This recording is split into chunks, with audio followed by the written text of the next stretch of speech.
All right, hello everybody. We are live. Sorry, I was just kind of last minute getting my microphone to work, so hopefully the sound is okay. Um, and let's see, make sure that YouTube is connecting. YouTube is connecting, and I forgot to turn my volume down, so I'm like hearing myself. That's annoying. Okay, so we're here. Merry Christmas. It is still Christmas. Christmas is not over. Christmas does not end on the 25th. It actually begins on the 25th, so good for everybody to know that. All right, I'm just getting my first story for today, my first news story that I want to talk about before we dive into the main topic. But yeah, just in case you were not aware, Christmas begins on December 25th, and it ends on January 5th, 12 days of Christmas. That's not 12 days leading up to Christmas, that is 12 days of Christmas beginning on December 25th. And Christians have celebrated the 12 days for a very long time. My church celebrates 12 full days of Christmas. Epiphany is on January 6th. Then Christmas is over, but now we're in the season of Epiphany, which is also a fun festive season. So the festivities do not end anytime soon, which is great, which is why I have lights up, which is why I have stockings there and all of that. And my tree, I can show you my tree. There's my tree. You see a lot of other things too, probably, but that's my tree. And so the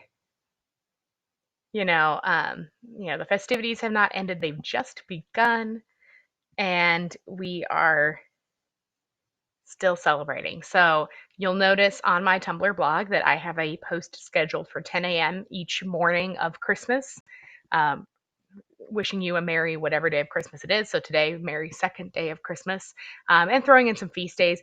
I did forget to include in today's post that today is also the feast day of Saint Stephen. So happy blessed feast day of Saint Stephen to all of y'all.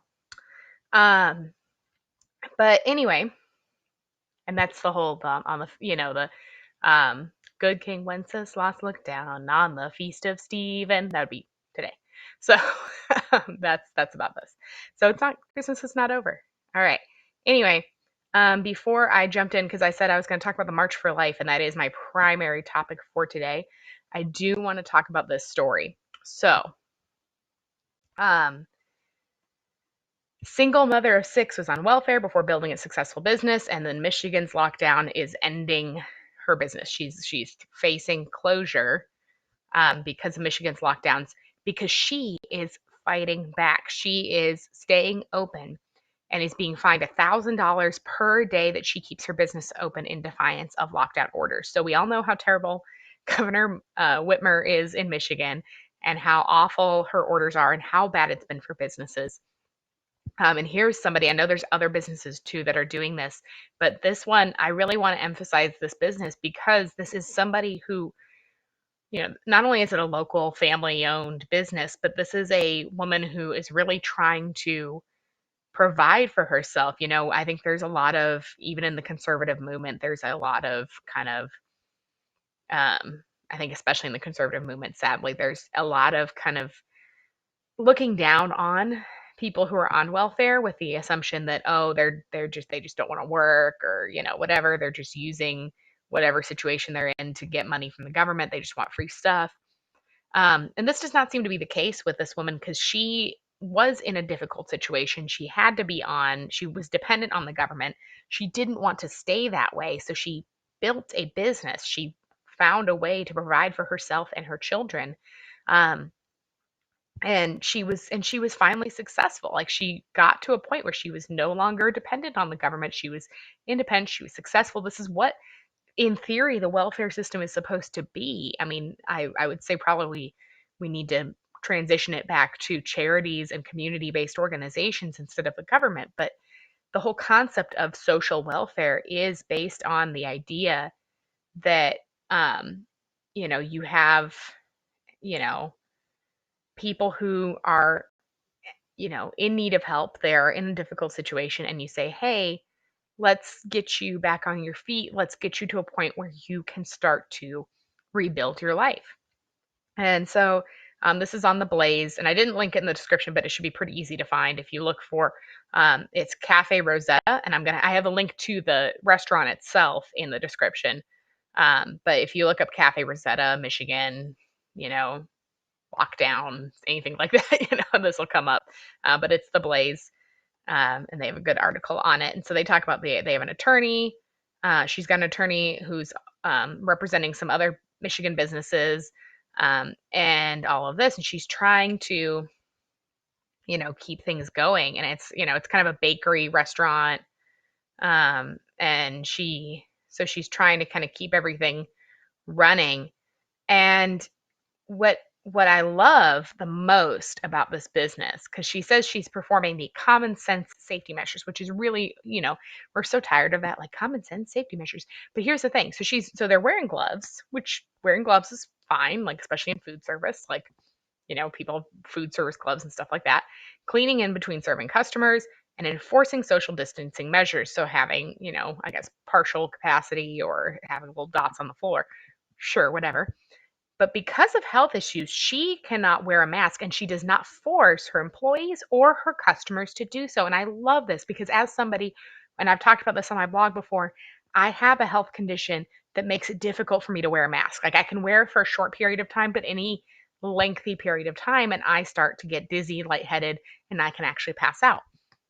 And so I try to avoid wearing masks when I don't absolutely have to, in order to get into a business. Like I tried at the beginning of COVID when the mask mandates first came out. I tried to avoid going to stores that made me wear a mask, but it just became too difficult. And I said, okay, I'm making my life more difficult, and I'm not really hurting the business. Like the business, like I'm not having any impact on their decisions. So in some cases, I am wearing a mask where I need to go in somewhere to get something, but I try to limit how much time I spend there and how much time I have to wear a mask.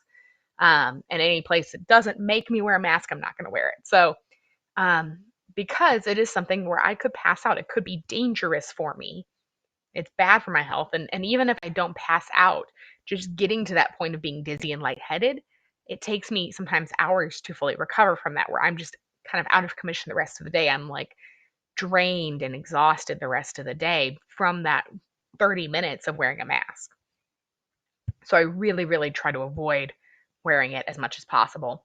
And so I really appreciate somebody who understands that. She has her own health condition, and she understands there are legitimate reasons for somebody to not want to wear a mask, including they just don't want to and you shouldn't force them. But even outside of that, there are legitimate reasons why wearing a mask is not a good idea. It's not safe in some cases.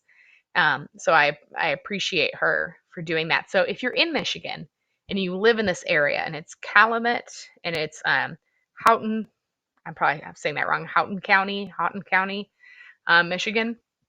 And it says 1,532 people have tested positive for coronavirus, and 23 people have died from causes related to COVID since March. So that's not necessarily COVID deaths; those people related to COVID. That's like, they had other things going on and then they got COVID since March. So this is not some huge, like, I mean, and if 1,532 people have tested positive, and 23 people have died, and not all of those have actually been because of COVID, I think that's a pretty good statistic. Like as far as safety, you can say, okay, I think we got it. And they probably are. It sounds like it's a small area, it's a small county.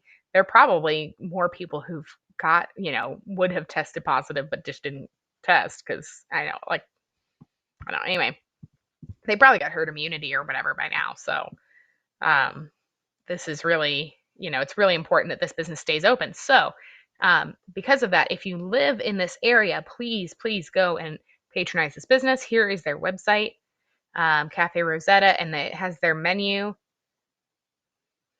And I think you can order online or something like that. But and so they have like breakfast kind of stuff. Go get some and lunch. right? So there, it's like kind of a breakfast lunch cafe. They got lots of coffee, coffee, coffee, coffee. Go get some coffee. Italian sodas. I love Italian sodas. Those are good. So I don't live anywhere near Michigan. So it would be really hard for me to go and support this business. But if you happen to live in this area, please go support the business. If you know somebody who lives in this area, please send them the link to this business. It is in the description below. But most importantly, even if you don't live there, if you know somebody who lives there, you can actually buy them a gift card. So if I click there, it's a gift card that you can purchase. And that's the thing is, even if you're like, oh man, I can't go anytime soon or something like that, or I'm going to be in Michigan later, you could buy the gift card now to support them now and then, use it later, or buy it for somebody, who lives in Michigan or in that area of Michigan. And you can buy them a gift card. But even if you don't know anybody who lives in Michigan, but you have the money to do so, and I don't want to put this on anybody who's like, struggling themselves. But if you're somebody who has had a job this whole time during COVID, you've had consistent employment, you've been able to make ends meet, this is an excellent opportunity to kind of give back and help support businesses that have had to close or have had fines and or whatever it is. And so it says store pickup. It doesn't, you don't really have to, I don't think, do anything with it. I think you just do it. But it's a legal fund donation. And so you can put whatever quantity of $1. So if you want to give $100, you put 100 as the quantity and you add to cart. And so you can donate to their legal fund and make it easier for them to fight back. So if you are in that position where you have the means to do so, this is the time to start supporting businesses and people that are trying to make ends meet, that are trying to get back on their feet, that are trying to go back to normal, but are being thwarted by the government. And so she hasn't paid any of the fines yet. So this isn't to pay fines. This is to basically pay her legal fees because she's got a lawyer who's representing her so that she doesn't have to pay those fines. But also, and this attorney, I think, is also defending others. So that is the Rosetta Cafe, Cafe Rosetta in Michigan. So go check them out. Now to our main topic, which is the March for Life. And so the March for Life is happening this year. Yes, it is. So there, even with, or in 2021, technically not this year, but it's happening in January, next month. And it's really important that we get everybody out there for a few reasons. Number one, the March for Life is always an awesome thing. It's a great opportunity to meet other pro-life people. It can be a networking opportunity, especially if you end up joining up with other local pro-life groups in your area to get to the march. Although a lot of that I think has already been planned out. So you might be able to find, there may be groups that have a trip planned and they may have seats open on their bus if they're taking a bus or something like that. Or you might be able to go team up with them. But I mean, it's not too late to get a flight to DC, and it depends on where you're flying from. But flights have been pretty cheap, and especially they're going to be cheap in January, I think, because not as many people are going to be flying. It might be interesting around inauguration, but the march itself is January 29th, which is after inauguration, whatever that ends up looking like. So you should check that out. And in the March for Life, it's marchforlife.org. Okay, it's a really easy website. But here's the whole this is the whole thing here. Like their events and speakers, their schedule. That's what I'm looking for. That's the word I'm thinking of. So here's their schedule. So you have a pre-rally concert with Matthew West. So if you're into that kind of music, I'm not, but it's okay. If you like Matthew West and that kind of music, feel free to show up early for the concert. Have fun with that. Rally and March starts at noon on the 29th, January 29th, at 12th Street on the National Mall. And then after there's a rally, and then starting about 1 p.m., they start marching up Constitution Avenue. And then they're going to march to the Supreme Court. And then there's going to be Silent No More Awareness is going to be They're a post-abortion support organization, so they help provide resources and healing programs to women who've had abortions.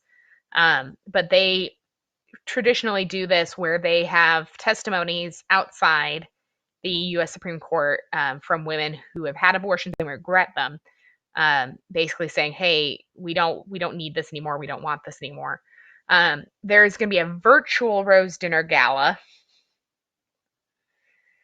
So the march itself is happening. So this is the thing. It's like the march itself is happening. There's going to be a crowd. There's going to be people, and I know they're going to have precautions, and we're going to go look at those in a second here. But um, oh, so there's hotel health and safety. So depending on where you go and book your hotel, and so you can do group reservations if you're getting a group together. There's lots of hotels downtown, so you can go check out what you think, or an Airbnb.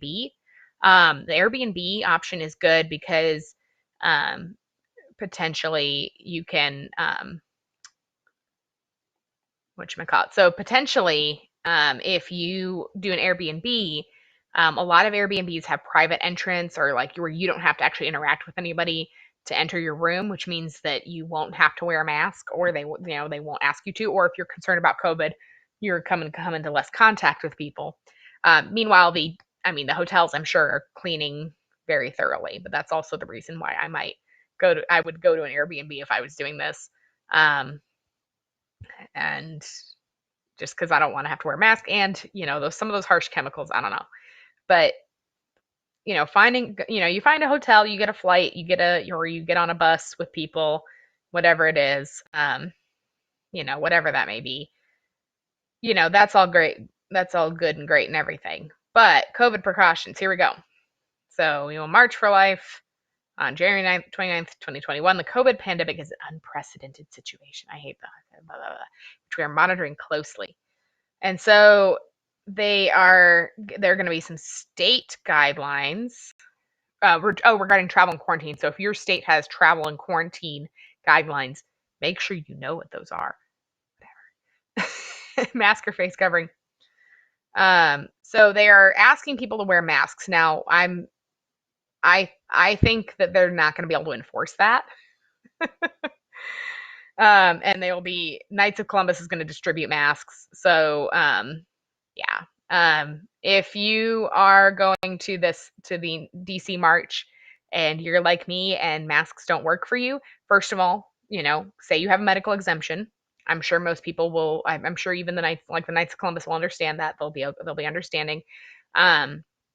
Or if you don't want to get into any confrontations, there's a really, you get like a thin cotton gauze. I've made myself these masks. I just went to a fabric store and they had thin cotton gauze that has like a pattern on it, is usually best because then it's harder for people to see that it's so thin. It's very breathable. I still have issues even with that kind of mask on, but it's better than the thick ones or the paper ones or whatever. So make sure that you are prepared for that, so that you have your own mask that you can tolerate, or that you're prepared to say you have a medical exemption.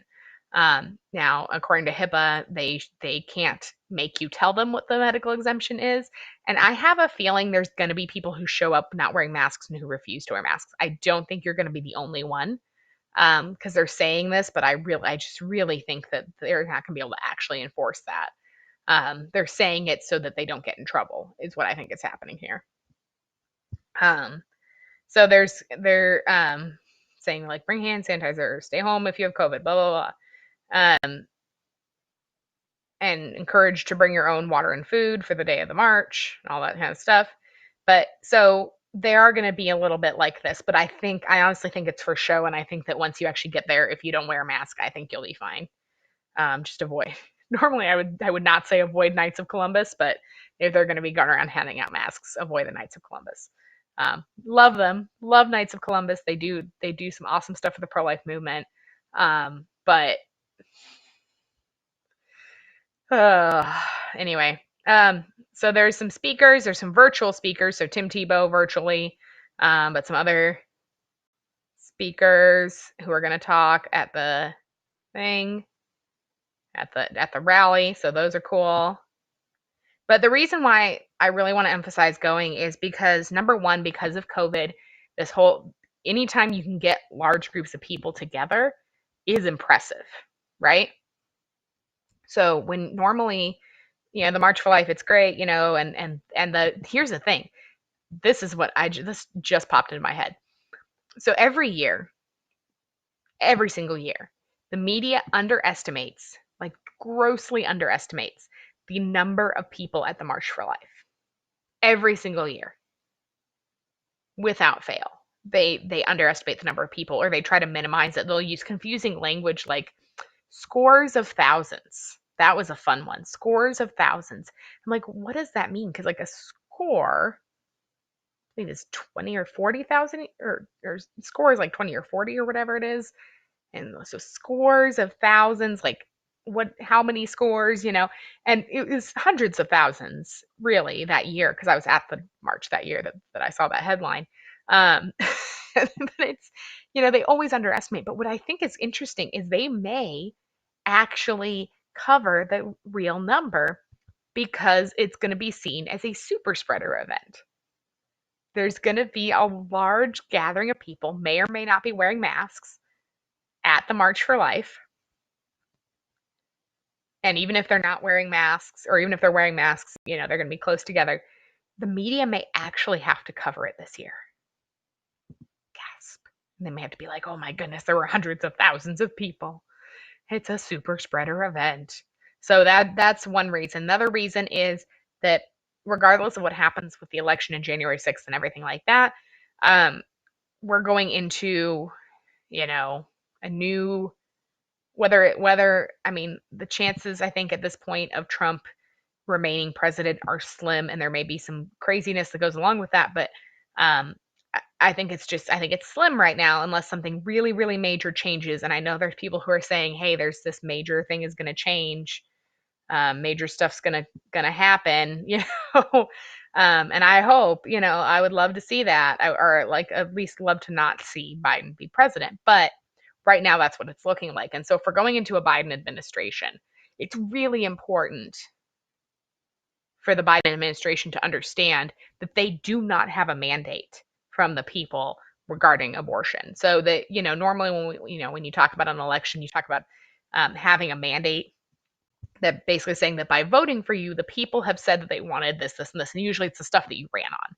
Like if you run on a certain platform and lots of people vote for you, then you understand you have a mandate from the people to implement that platform. The Biden administration needs to know, and the public needs to know, that the Biden administration does not have a mandate from the American people regarding abortion, especially with what the Biden administration has promised to do as far as repealing the Hyde Amendment and all these other terrible things that they want to do. They need to know that that's not what we want. And it's really important that the people step up and say that. It's also important just to see that this issue has not gone away. I think there's been a lot of focus on COVID and the election and all these other issues, and the pro-life message can start to get lost. And we need to say, hey, we are still here. Abortion is still happening. It's still a problem. We still need to speak up about it. We're not done. We're not going to go away that easily. It's really important to stay there. And I know even I have spoken less about abortion in the last few months because of all this COVID and government and election and all this other stuff. I've been talking a lot about other issues. It's really important that we recognize that the pro-life issue, the abortion issue, is still here. It's still a problem. It still needs to be dealt with. And we still need people to speak up. So please, please, please go. Now, if you don't want to go to the DC March for whatever reason, there are some considerations to have if you're going. There are state marches. And so you can find, and okay, whatever. It doesn't want to load the map, but you can kind of get a sense here of what we're looking at. So there's one in Texas Rally for Life, which is on January 23rd. So that's earlier. It's not the same time. Okay. And then, Oregon March for Life. Now, if you're on the West Coast, the Walk for Life West Coast is a great one to attend. It's kind of the next biggest after the March for Life. It's the next biggest march in the country every year. So it is really worth going to. But there's also going to be a One Life LA march. All of these. There's Wyoming. There's Colorado, Nebraska. What state is this? Kansas. The Midwest March in Jefferson City. That's a pretty big one, I know. Usually. Chicago. Birmingham. Birmingham's a great one to go to because that's, got some civil rights vibes there. Okay, Mobile, Alabama. So there's a couple Alabama ones. Florida. That was the Alabama one. Okay. There's 2 Florida ones. And then, of course, there's the National March in DC. Maryland March for Life, which I don't. If you live in Maryland, just go to the DC March. I don't know why you got to go to, but I guess they're different weekends. So, the Maryland March is in March. Haha. So that, and yeah, so some of these are different dates. So pay attention to dates. And then also just check in an International Gift of Life walk, which is March 21st. So do check in with your local pro-life groups to see what they're doing. Are they gathering a group together to go to DC? Are they planning their own event? What are they doing? And a lot of times, in addition to the march itself, sometimes there's an associated lobby day if your legislators are in session, or your legislative body is in session, and you can go see your legislators. But again, check out these if you're not going to go to DC. Okay. But regardless of where you go, but especially if you go to DC, I lost all my tabs there. There we go. Especially if you go to DC, there are some considerations to have. And so I want to talk about those. So number one is kind of a safety concern there. The march is going to be shortly after, and I'm just going to double check this real fast to make sure that I'm not totally wrong on this. Yeah. So January 20th is a Wednesday, and that is Inauguration Day. Depending on what happens in the next couple of weeks, that day could get real crazy. Because that day could get real crazy because of, and I just want to say, Magical Dude, I see your comment. I will get to you. I will answer it. So I just want to say this real quick, and then I will get to your comment. But Inauguration Day could get really crazy. There could be riots or protests or things like that going on, depending on how things go. So do make sure that if you're showing up to the DC March, that you understand that some of that could be ongoing or those tensions could still be high, and the March for Life could ignite those tensions because it is a lot of conservative people. It's a lot of pro-Trump people who usually attend. And so we could get some riling up on that day. So just be aware of that. Have some situational awareness. It's really important that when you go to any kind of march that can be politically charged, that you take some things into consideration as far as keeping yourself safe. If you choose to bring your children, and I know a lot of people bring children to the March for Life, please make sure you keep them with you at all times. Even if they're a little bit older, maybe a little more independent, keep them with you. Do not let them out of your sight. And when you are leaving the march, and this is the thing, is in the march itself, most likely you're pretty safe, safety in numbers. It's when you're leaving the march. And we saw this with some of the pro-Trump marches over the last couple of months, where Antifa, BLM people attacked march attendees on their way back to their hotels. And what I saw in some of those videos was people who did not have situational awareness. So if you have children with you and you're walking from the march back to your hotel, you need to have one parent or one adult, whichever adults are with you, one adult on either side of the group of children. So let's say you got 3 kids, and you have an adult on one side, adult on the other side, and the 3 kids in between. You need to all hold hands or link arms or whatever it is that you need to do. Even if it seems silly, just make sure that you are together, and that if there is any conflict, if there are any confrontations, that you are keeping the circle tight, you're keeping your group tight, and that you are walking quickly towards your destination. You don't stop, you don't engage, you walk quickly towards your destination. And then also pay attention to your hair. If you have long hair, women especially, if you have long hair, put it in some kind of a bun on top of your head that is close to your head. You don't want a long ponytail and you don't just want long hair. You want to keep it up and close. And even if you can, kind of in a bun under a hat, if you can do so. If you have short hair, you're fine on this, but don't have big dangly earrings, big hoop earrings, big dangly earrings. Don't have anything big and big dangly jewelry. If you have a necklace, like I wear this necklace all the time, just make kind of have it under your t-shirt so that it's not obvious and not easy to grab. Because if somebody were to try and come get you and come grab you, you don't want to give them anything easy to grab onto. Wear fitted clothing, doesn't have to be tight, but should be fitted, shouldn't be loose and flowy. If I would recommend not bringing a purse, I would recommend a backpack to have all your essential items in. Should have some water and some food, some snackage, that kind of stuff.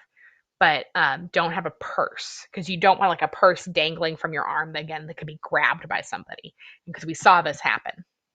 Don't walk with your phone out in your hand. If you have to have directions, see if you can print out directions. That would make me feel better if you print out directions, or just try and kind of keep as much as possible. If you do have to look at your phone, just kind of know which way you're going. Go check your phone when you need to, but don't just be staring at your phone the whole time. Or have only one person looking at their phone, everybody else keeping head on a swivel, looking around. It's all of that. Make sure you have food and water. Make sure you dress for the weather. It gets really, really, really cold in DC.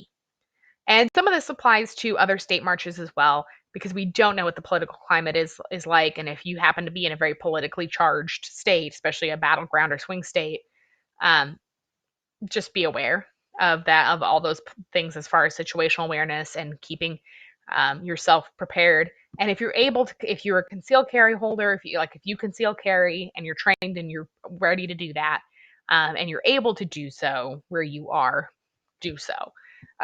Hopefully you never have to use it, but just be prepared. But most importantly, just don't make yourself an easy target.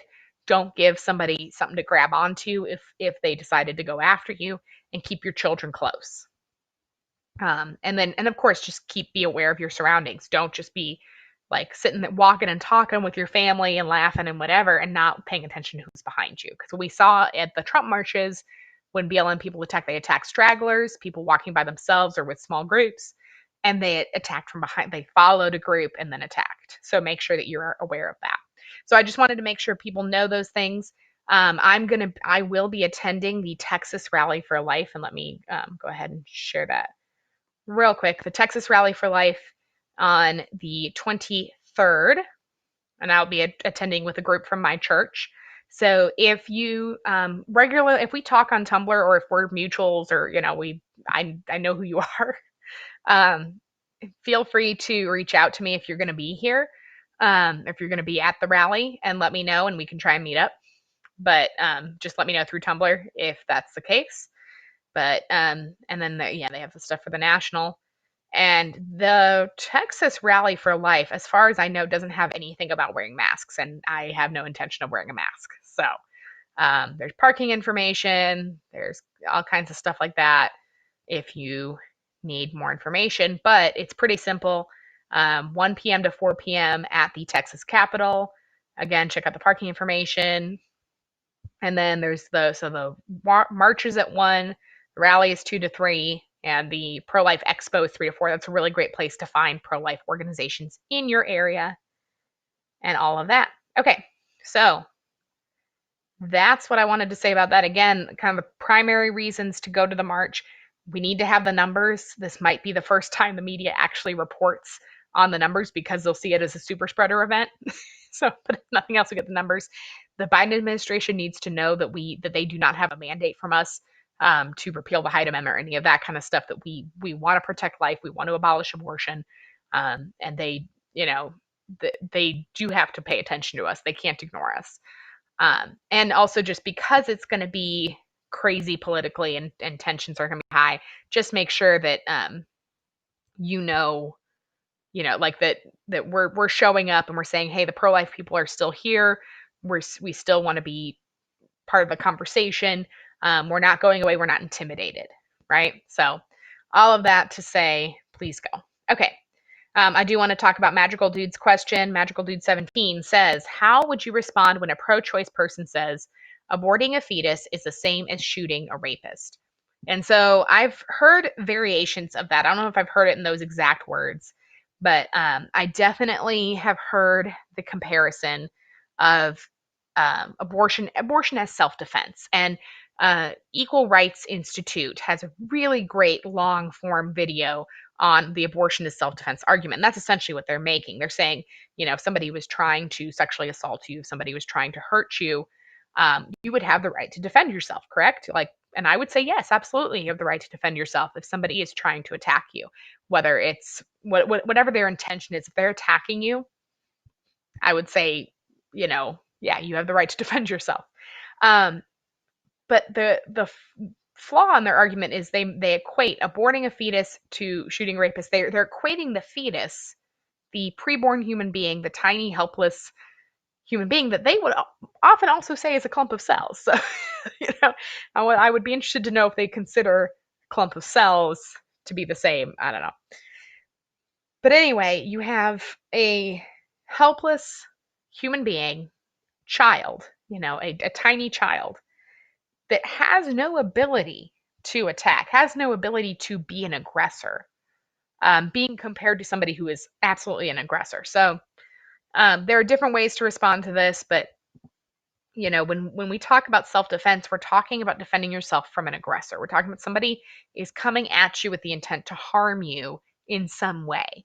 Now, it could be they're trying to steal your stuff. It could be they're trying to hurt you physically. It could be they're trying to sexually assault you. Whatever it is, you don't necessarily want to wait around and find out. You don't necessarily want to find out what that is. Now, a couple of things is, we talked about shooting a rapist. Now, let's say you were sexually assaulted, and you decide to go exact your own justice, your own revenge, and go after the person who hurt you.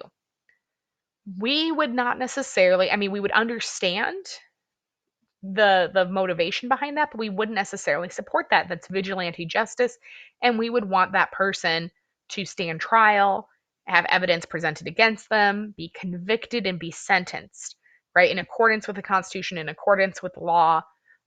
We would want the legal process to play out, because what we don't want are essentially lynchings of somebody who's been accused. So while we understand the person who wants revenge, they want to get back at the person who harmed them, we also don't want to get into vigilante justice. And so you could say, in a sense, that abortion is, vigilantism, if you're trying to make that argument, because you're not defending yourself. You're seeing the fetus as a threat, and you're dealing with that threat without any kind of due process for the preborn child. So if that makes any sense. Because yeah, in a self-defense situation, it's an immediate danger. I don't go, if somebody robs my house, if somebody hurts me, if somebody attacks me, I don't go next week and hurt them, right? And then I don't spend 2 or 3 weeks deciding whether or not I'm going to go after them. If somebody comes and attacks me, I can defend myself right then and there, or I can go get authorities involved. Now, whether that's police officers or, in a kind of more libertarian view, maybe a local sheriff kind of thing, peace officer kind of thing, prosecuting somebody, who harmed me versus just going after them and killing them. So abortion is not a situation where you're in this immediate life or death danger right that moment. You have time in an abortion, in a pregnancy, a crisis pregnancy. You have time to make a decision, right? You have time to get help and resources. So what they're assuming is, hey, well, the fetus is using your body, is doing something to you, is whatever. you have options, right? It's not just like, oh, I have to shoot this person or I'm going to die or I'm going to be assaulted or whatever.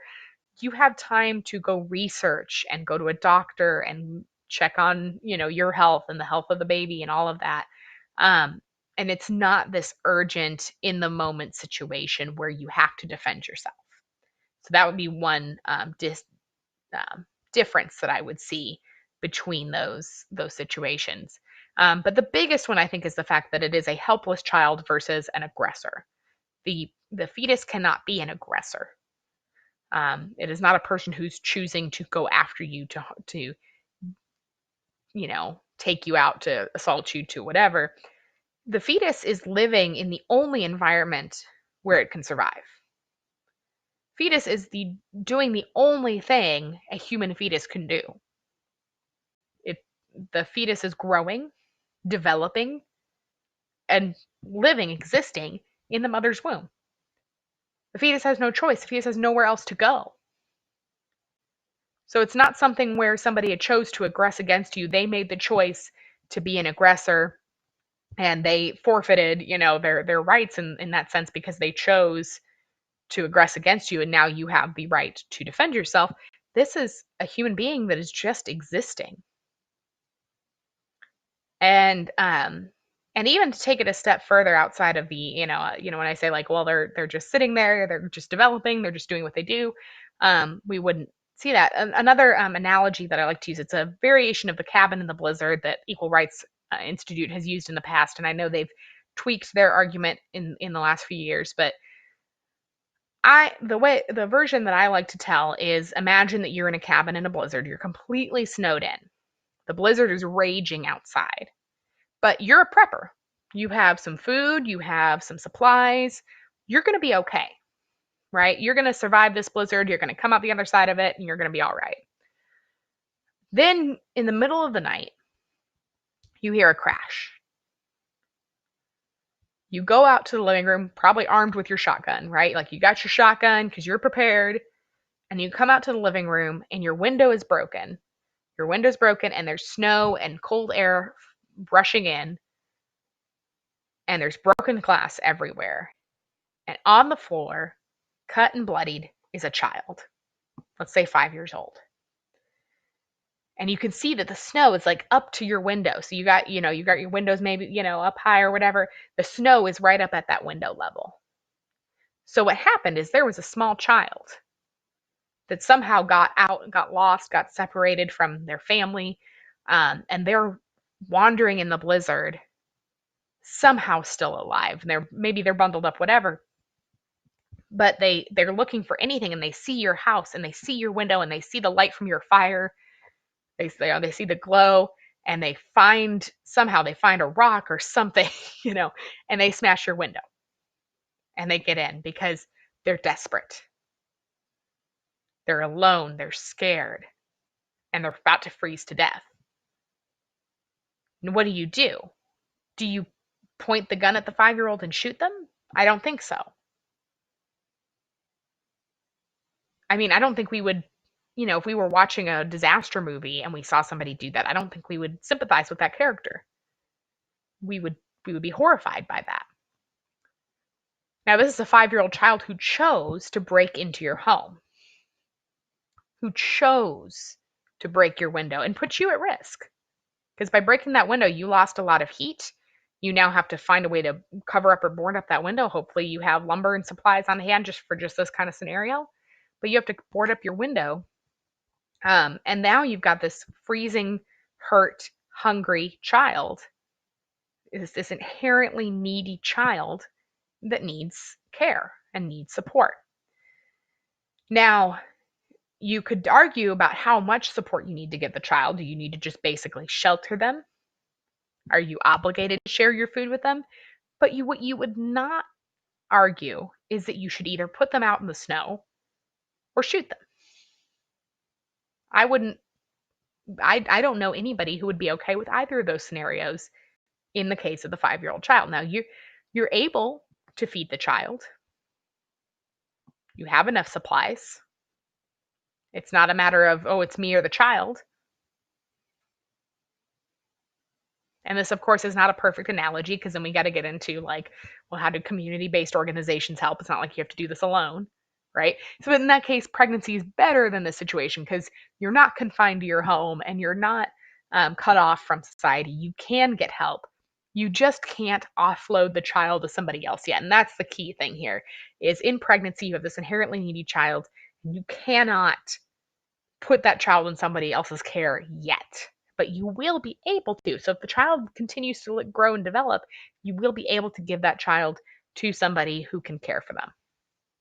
So even in the situation where the 5-year-old breaks into your home during the blizzard, I would not consider that to be the same a self-defense situation because you don't have an aggressor who's trying to harm you. You have an innocent, vulnerable child who's trying to survive. And a child who just needs care, who just needs somebody to take care of them. And we would say in a disaster movie, apocalypse movie scenario, even what we would see is we would see a story like this play out where it would be the hard and tough, survivalist who doesn't care about anybody and doesn't, thinks that other people are a vulnerability or whatever, who would soften up a little bit to take care of this child because it's an instinct in us, no matter how tough and hardened and grizzled and jaded we are. When we see a helpless child, we have an instinct in us, a natural instinct to help and care for that child. Male or female, I don't care how tough you think you are, but in that situation, nearly everybody would care for that child, would board up the window and take care of the baby, the child, the 5-year-old, the toddler, however old you want to make them. I think you could get up to 10 years old or even older, maybe up to 12 or 13, where before there would even be any gray area there. Because at some point, as a teenager or young adult, then you can have somebody who's potentially an aggressor who might be a threat to you. But up through most of childhood, I don't think there's any even argument for either kicking the child out or shooting them. And so that would be my response to that person. Now, of course, anytime that the subject of rape comes up in an abortion dialogue, you have to make sure that you begin with emphasizing how rape is a terrible crime, and that's where I would agree with. I would find common ground with that person on that. If somebody was trying to sexually assault me, I would shoot them. I would be totally fine with that. And I would say, yes, we can agree that that is an appropriate thing to do. And then I'll say where I disagree is that the fetus is the same thing as a rapist. And you even talk about pregnancy in the case of rape, where you have a child being punished for the crimes of the father. That the rapist is the one who needs to go to jail and be in prison and do all of this. The child is innocent.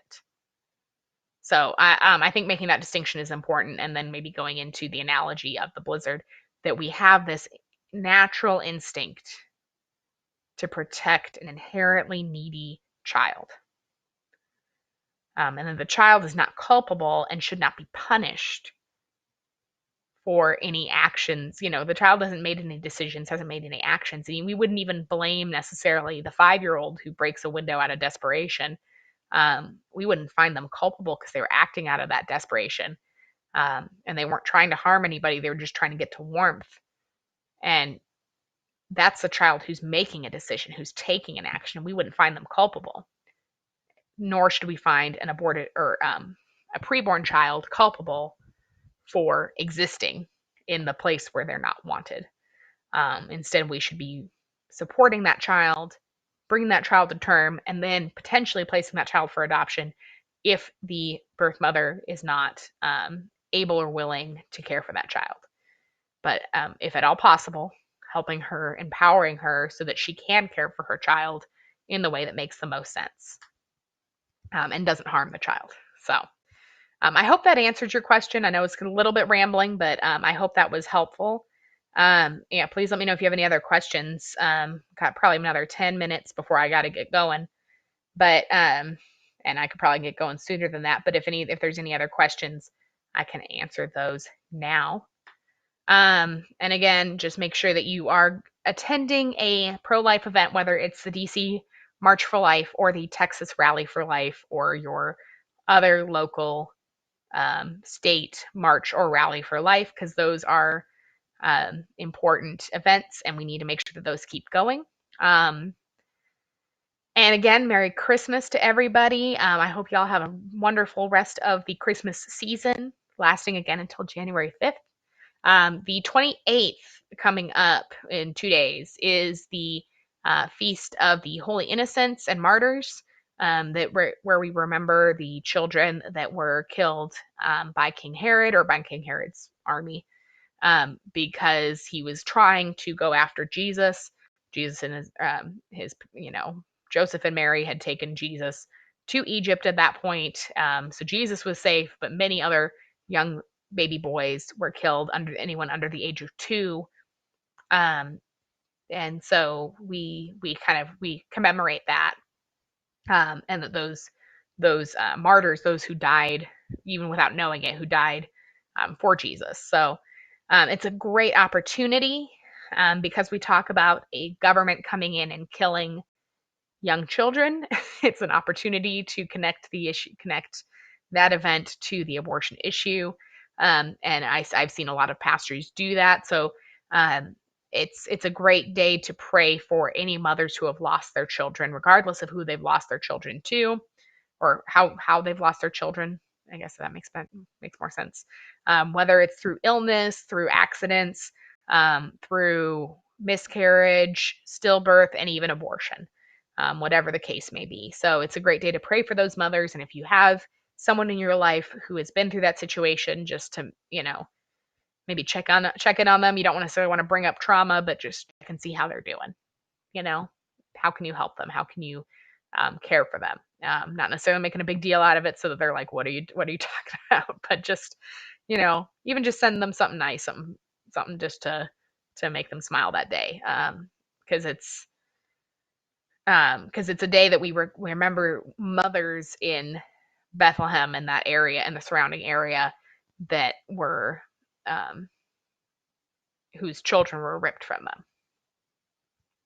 So that's coming up, and then we have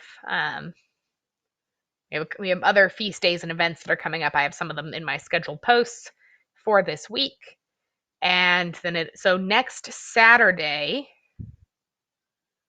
Next Saturday is the 2nd, so there's no reason that I can't do my live stream. So I'll see y'all again next Saturday.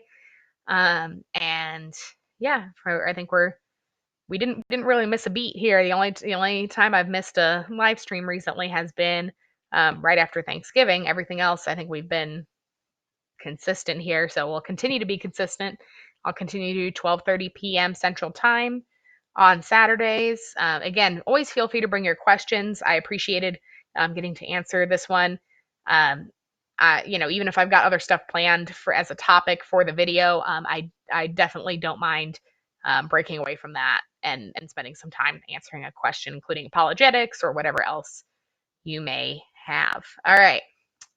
Thank you, everybody. I'm going to try and figure out why it keeps trying to cut off my live stream, because it used to go longer. It used to be I clicked stop on the live stream and it would continue recording. Now it's like the opposite. Now it's like somehow cutting off before I click stop, which doesn't make sense. I think it's something because there's a delay between my streaming software and YouTube, and it cuts off at the moment that I click. I don't know exactly how it works. So I'm going to say goodbye, and then I'm going to wait like a good 10 seconds or so and then click stop and see if that works. So thank you all for joining me and for watching, whether you're watching live or watching later. I appreciate y'all. Stay safe. Make sure you're prepared. Have your food and water stocked up. Have your ammo stocked up as much as you can. Be ready to defend your family. And look for more and more ways that we can be more community-based and independent communities taking care of each other, as opposed to being dependent on a national infrastructure that is fragile. So on that note, Merry Christmas, stay safe, take care of your family, and I will see y'all next Saturday on January 2nd. Thank you for watching Pro Life, Pro Liberty Live.